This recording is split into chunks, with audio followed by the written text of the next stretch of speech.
નવધા ભક્તિમાં હવે આપણે તો હોતું નથી.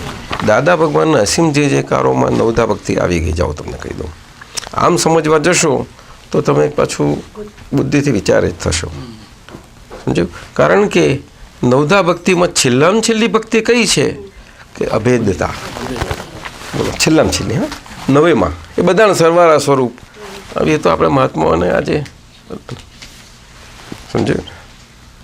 એટલે આપણે શુદ્ધાત્માની પ્રાર્થના બોલાવીએ ને, એમાં પ્રાર્થના આવીને ભક્તિ આવીને બધું આવ્યું. આપણે કીર્તન સ્વરૂપે ભક્તિ હોય એ બધું જે હોય ને, તો આપણે આ પદોમાં કીર્તન ભક્તિ આમાં શ્રેષ્ઠ કહી છે. નવધા ભક્તિમાં કીર્તન ભક્તિ શ્રેષ્ઠ કહી છે, કારણ કે એમાં બધું જ એકાકાર થાય છે. બાકી નવધા ભક્તિ એ શું છે? આમ તો જેવી રીતે યોગના અંગો એવા આનું ભજના અને બધું એ નવો પ્રકાર છે.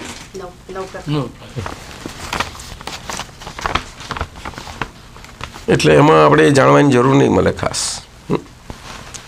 વારણવિધ દાદા ભગવાન આવી જ જાય છે. એટલે એમાં તો કોઈ આખી નવધા બધું એમાં આવી સમય ગયું છે.